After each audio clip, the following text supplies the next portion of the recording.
Hey everyone, my name is Matt. Welcome to my shop. Today is August 25th and this is my weekly shop update. So this past Saturday on the Summer's Woodworking Show, we talked about milling your own lumber. So if you're interested in milling your own lumber anywhere along the process, from tree all the way down to surface board, I encourage you to take a look at that show. I think there was a lot of great information there, a lot of great questions, and a lot of great discussion. So I think it's worth the time if you're interested in that to go take a look at that. It's sort of great timing with that as well, as on that Saturday before I did the show, I was out in the woods with my friend Jim and we were actually getting some more logs to turn into lumber. So that actually added to the conversation some more. I was able to present my viewpoint as someone who actually goes out into the woods and finds a tree and takes it all the way down to a finished product. So this past Saturday I spent the day in the woods with my friend Jim.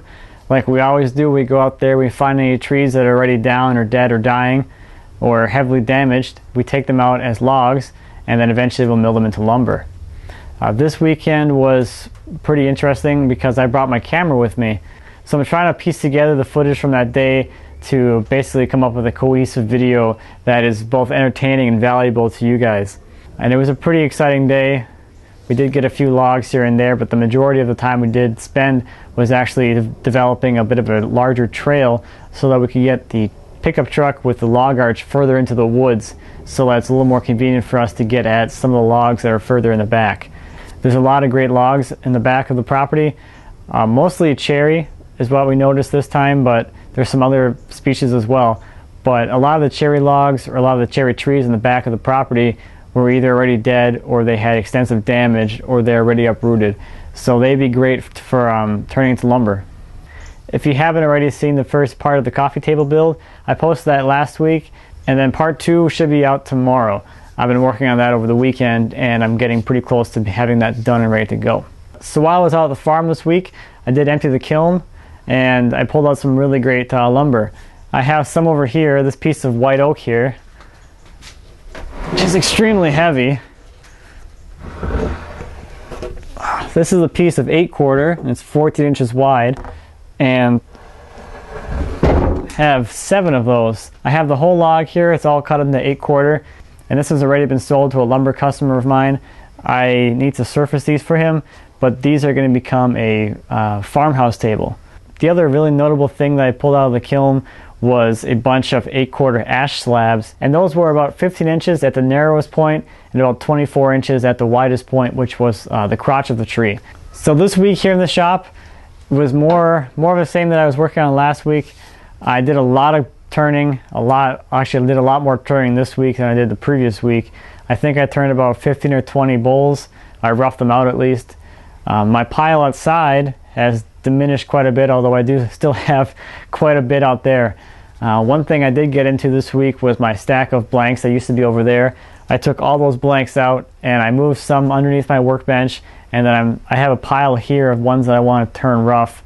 They're a little bit smaller, but I did find that I did have a couple of cherry blanks in there as well. For instance, I got like this. That one there, cherry blank, it's pretty big. I want to get that turned down.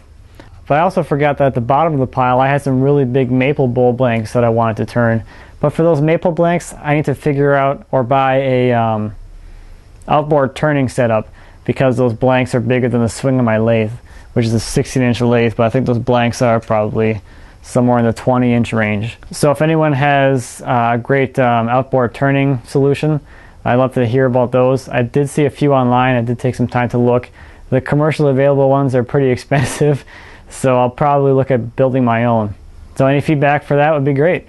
Now the cool thing about turning so many bowls this week, or turning so many bowls in the past few weeks, is that I have a lot of shavings. And the crazy thing is that there's a bed of shavings on the floor by my lathe that's probably 4 or 5 inches thick, and that does 2 things for me. It's a really nice anti-fatigue mat, for one, which is great. And the other thing is that it gives me a little more height. I'm kind of short, so my lathe is kind of high for me, so with those shavings on the ground, it gives me a little more height and makes turning at the lathe a little more comfortable. Now the other thing here in the shop that I've been working on is I've still been gluing up cutting board blanks. I've gotten through a lot of my scraps. I think I just have a few more blanks to make, but now I have these cutting board blanks just scattered everywhere throughout the shop. So the next step with those is going to be to actually turn those blanks into cutting boards. So I'm going to have a pretty big stack of those pretty soon here. So now we'll do the drawings for the giveaway. We'll start off by doing the USA drawing for the walnut bowl blank, and Lindsay's going to pick the winner. It's 14. Okay, and who's 14? Patrick. Oh, Patrick. Congrats, Patrick. Patrick who? Patrick's workshop. Oh, okay. So congratulations, Patrick. I'll send you a message to get your address and get this sent out to you.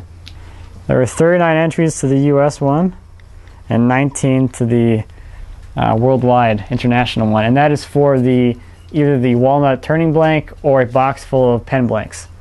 Who's the number? Who won? Average Guy Workshop. Nice. Yeah.